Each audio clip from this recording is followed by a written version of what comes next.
श्रावण महीने की 10वीं तिथि को शहद में डुबोकर श्रृंगार करते हैं। शंकर कहते हैं इसने मेरा श्रावण महीने में श्रृंगार करा है, तो क्यों ना मैं भी इसका धन का श्रृंगार कर इसको कर से मुक्त कर दूं, तब कर जा चुका। ये केवल श्रावण के महीने में किया जाता है, इसके सिवा कहीं कोई महीने में नहीं कर सकते। शमी के पत्ते को चाहे 21 हो, 11 हो, 51 हो, श्रावण महीने की 10वीं तिथि को उसको शहद में डुबोकर शंकर भगवान के शिवलिंग पर उसको श्रृंगार करो। केवल चढ़ाना नहीं है, जब शहद में डूब जाएगा तो वो चिपक जाएगा। शिव का श्रृंगार करो। क्या होगा इससे? तो लिंग पुराण कहती है, नर्मदा पुराण कहती है, शंकर का जब हम शमी के पत्ते को शहद में डुबोकर श्रृंगार करते हैं, शंकर कहते हैं इसने मेरा श्रावण महीने में श्रृंगार करा है, तो क्यों ना मैं भी इसका धन का श्रृंगार कर इसको कर से मुक्त कर दूं, तब कर जा चुका। ये केवल श्रावण के महीने में किया जाता है, इसके सिवा कहीं कोई और नहीं। तो बाद में कहोगे कि हमको हर महीने, तो उस महीने में कर, केवल श्रावण की 10वीं, चाहे उजाले की कर लो चाहे अंधेरी की कर लो, एक ही बार करना। तो 10वीं जब तिथि आए, 9 दिन पूरे होने के बाद जब 10वीं तिथि आए, 10वीं, शमी के पत्ते 5 दुर्वा, 5 बेलपत्र, भगवान शंकर के मंदिर में 1 शमी का पत्ता, 1 दुर्वा, 1 बेलपत्र, भगवान शंकर से अपनी कामना करके, अपना गोत्र बोलकर शंकर भगवान के शिवलिंग पर समर्पित कर।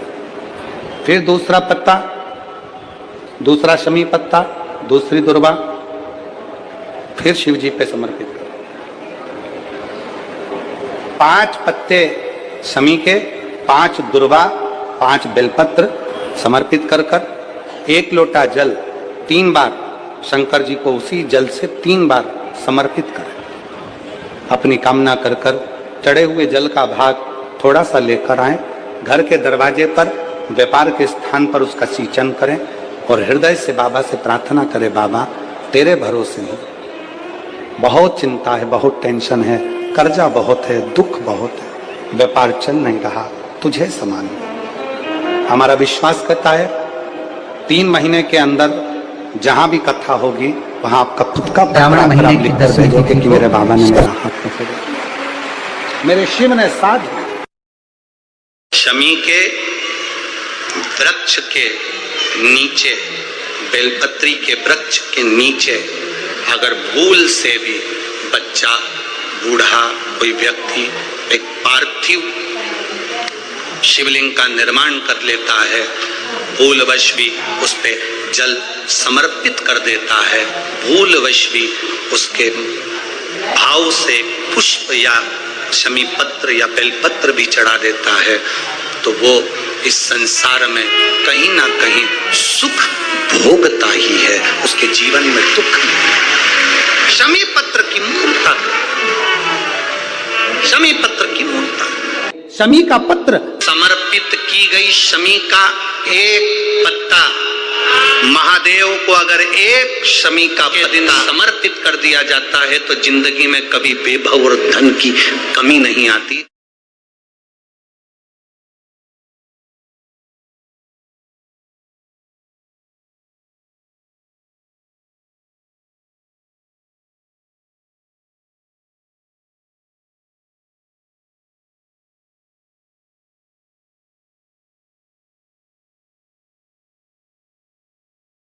शमी के पेड़ के नीचे हम क्या कर जाएं कि हमारी कामना सिद्ध हो जाए, या बेलपत्री के पेड़ के नीचे हम क्या कर जाएं कि हमारी कामना सिद्ध हो जाए। तो शिव महापुराण में और गणेश पुराण के अंदर एक बहुत सुंदर प्रसंग, गणेश पुराण में जैसे दुर्वा का प्रसंग कहा गया, तो गणेश पुराण में शमी के पत्ते का वर्णन करा गया, तो उसमें स्पष्ट कहा गणेश पुराण में कि यदि 1 लोटा पानी, 1 कलश जल, उसमें चंदन घोलकर अक्षत के 5 दाने और पीपल के 2 पत्ते उसमें डालकर शमी के पेड़ के ऊपर उस जल को समर्पित कर आप अपनी कामना बोलकर जिस कार्य के लिए जाते हैं वो कार्य मात्र 3 दिन में सफल हो जाता है। मात्र 3 दिन लगते हैं। भारत में वर्णन आता है और महाभारत के अंतर्गत जब पांडवों को वानप्रस्थ दिया गया तब पांडवों ने भगवान से पूछा कि हम हमारे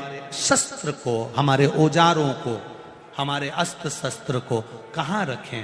तब भगवान कृष्ण ने शमी का पेड़ बता दिया। शमी के वृक्ष के नीचे पांडवों ने अपने अस्त्र शस्त्र उस शमी के पेड़ के नीचे गाड़ दिए।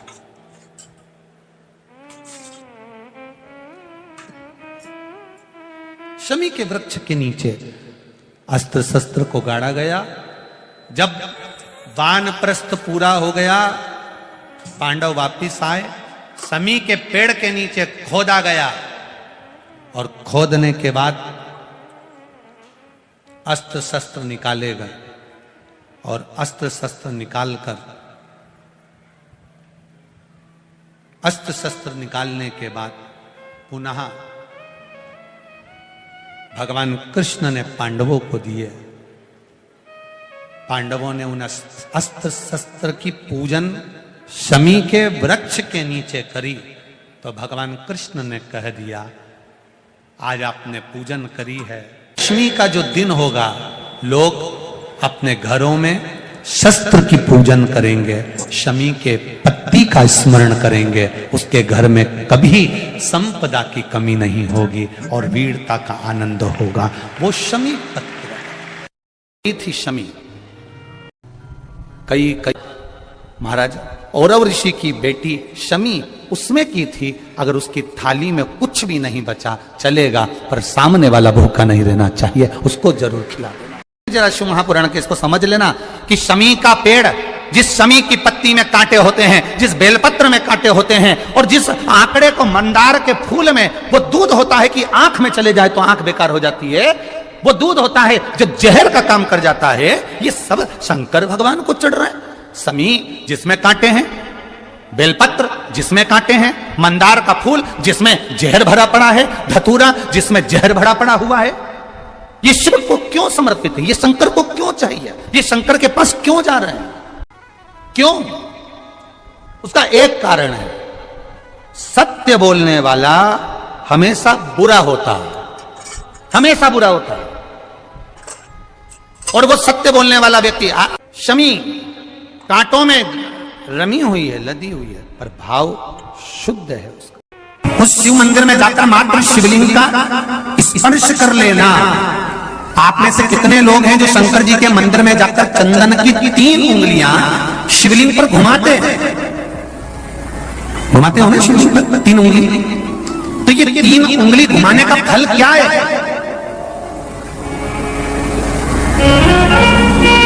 क्या फल है? इस शिवलिंग पर ये 3 उंगली घुमाई जाए तो इसका फल क्या है? तो आपको लगेगा भगवान शंकर को त्रिपुंड लगाना है। बोलो सही है गलत है? आप तो यही सोचोगे ना कि शिव जी को त्रिपुंड लगाया गया है, पर नहीं। शिव महापुराण की कथा कहती है, ओम शिव महापुराण की कथा ये सागर में जो चल रही है, इसमें आप अगर विद्येश्वर संहिता को या पार्वती खंड को निकालोगे या आप स्कंद पुराण का या लिंग पुराण की कथा को उठाकर देखोगे तो उसमें वर्णन आता है, जब कोई पुरुष, नारी या बच्चा अगर सुगंध भी नहीं है, लाल चंदन भी नहीं है और मात्र उंगली से 3 लाइन खींचता है, उसका मतलब त्रिपुंड लगाना नहीं होता। उसका मतलब होता है कि उसने एक पार्थिव शिवलिंग का निर्माण कर पूजन कर ली है। यह फल प्राप्त, उसका फल ये प्राप्त होता है।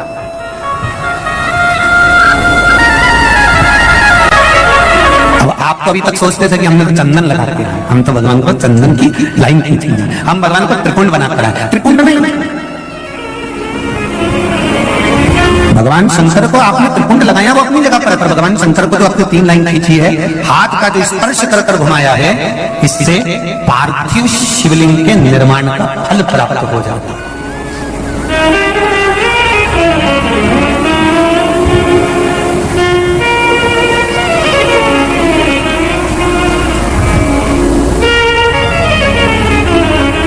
विशेष जब कामना रहती है, विशेष कामना, आज आपका मन कर गया 108 चावल के दाने मेरे को शिव जी को चढ़ाना है, 108 चावल के दाने मुझे शंकर भगवान को चढ़ाना। विशेष आज आपके मन में कोई मनोरथ बड़ा है, कोई कामना बड़ी है और बाबा से आपने विनती। जब जिंदगी बहुत संघर्ष में चल रही हो, बहुत दुख का जीवन चल रहा हो, बहुत कष्ट का जीवन चल रहा हो, बहुत कष्टमय जीवन चल रहा हो, तब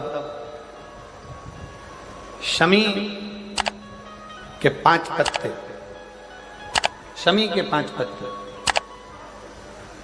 एक दुर्वा के साथ एक अक्षत चावल का एक दाना, वो भी हल्दी में भिंगोया हुआ हो या केसर में भिंगोया हुआ हो।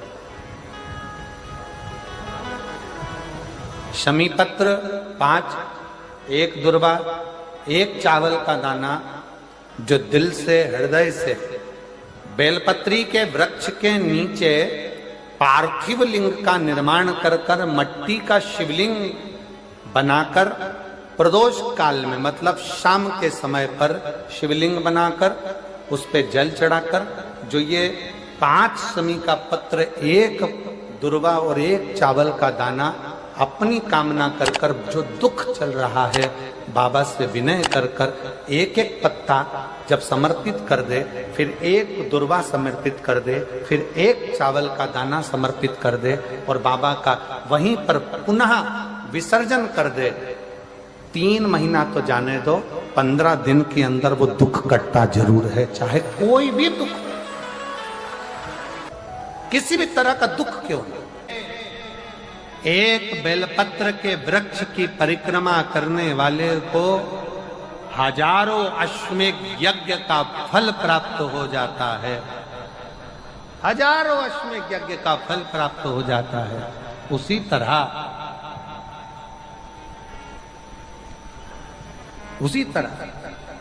एक पार्थिव लिंग का निर्माण करने वाले को, मिट्टी का शिवलिंग का निर्माण कर कर पूजन करने वालों को 12 ज्योतिर्लिंग के शिवलिंग के दर्शन का पुण्य फल प्राप्त।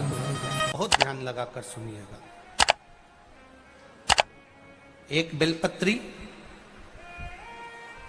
और उस बेलपत्री में एक चंदन की बिंदी और एक अक्षत का दाना मात्र रखकर भी अगर शिवालय पर चढ़ा दी जाती है,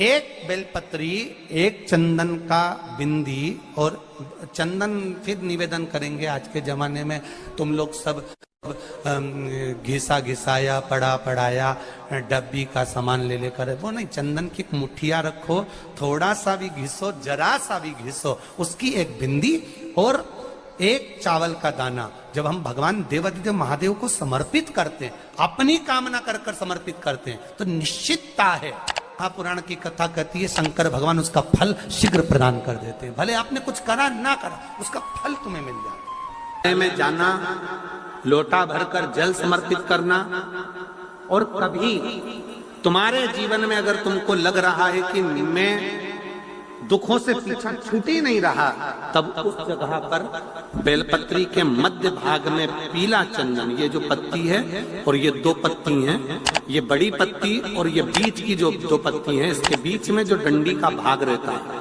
जो बीच में डंडी का जो भाग है, बड़ी पत्ती और ये 2 छोटी पत्ती के मध्य में जो डंडी का भाग है, उस डंडी के भाग में पीला चंदन और एक अक्षत पीला, शंकर भगवान को आप अगर प्रदोष काल में समर्पित कर रहे हैं, तो ये निश्चित है कि धीरे धीरे कर कर वो दुख समाप्त होगा, वो दुख कटेगा ही। प्रगत वर्णन किया गया शंकर भगवान की आराधना में, शिव की आराधना में, जब तुम्हें लगता है कि तुम्हारा व्यापार नहीं चल रहा, कोई तुम्हें धोखा दे रहा है, लक्ष्मी नहीं आ रही, बहुत चिंता में पड़े हुए हो, बहुत टेंशन में जिंदगी चल रही है, बहुत बीमारियां तुमको घेर ली है और चारों तरफ अंधेरा ही अंधेरा नजर आ रहा है, तुमने विचार करा अब मैं तो मर जाऊं तो अच्छा, मैं सुसाइड कर लूं तो अच्छा, मैं मर जाऊं तो अच्छा, तो मरने से पहले एक काम कर कर देखना, शंकर भगवान की आराधना कर कर देखना, शिव पर एक लोटा जल चढ़ा कर देखना, और ज्यादा चिंता, ज्यादा टेंशन हो तो बेलपत्री के जड़ को घिसकर उसका चंदन बनाकर शंकर को लेपन कर कर उसकी भी आराधना कर कर देखना कि बेल चंदन का फल क्या। बेलपत्र, एक बेल, ये कोई साधारण नहीं, एक बेलपत्र, एक बेल, ये कोई साधारण नहीं, एक बेल। इसकी नीचे की डंडी से लेकर ये 2 पत्तियां जहां लगी हैं और 2 पत्ती से लेकर ये बीच की जो पत्ती है उसमें जो गेप है, उसमें जो जगह है दिख रही है आपको, ये 2 पत्ती से लेकर बीच की पत्ती के बीच में जो जगह खाली रहती है, 33 कोटि देवी देवताओं विराजमान रहते हैं इस बीच की जगह में। जब शिव जी को चढ़ाया जाता है तब इस पत्ती के बीच की जगह शंकर के शिवलिंग पर रखा जाता है। तो शिव जी इतने प्रसन्न होते हैं कि मेरी स्तुति करने के लिए ये भक्त 33 कोटि देवताओं को लेकर आया है मेरी स्तुति करने के लिए। लोग चावल लाए, लोग अंबारियां लाए, धन लाए, दौलत लाए, संपदा लाए, पर एक शंकर का भक्त ऐसा होता है जो एक बेलपत्री के रूप में 33 कोटि देवताओं को, 64 योगिनियों को, आदि शक्तियों को शंकर को समर्पित करता है। श्री शिवाय नमस्तुभ्यम, हर हर महादेव। श्रावण महीने की दशमी के दिन शमी पत्र का विशेष उपाय पूज्य गुरुजी पंडित प्रदीप मिश्रा जी के द्वारा कथा में बताया गया शमी पत्र का विशेष उपाय। यह श्रावण के महीने में ही दशमी को यह उपाय करना चाहिए। तो आशा करती हूँ यह वीडियो पसंद आई होगी। वीडियो पसंद आई होगी तो वीडियो को लाइक करें, और हमारे यूट्यूब चैनल पर नए हैं तो चैनल को सब्सक्राइब कर लें, और कमेंट में हर हर महादेव लिखना ना भूलें।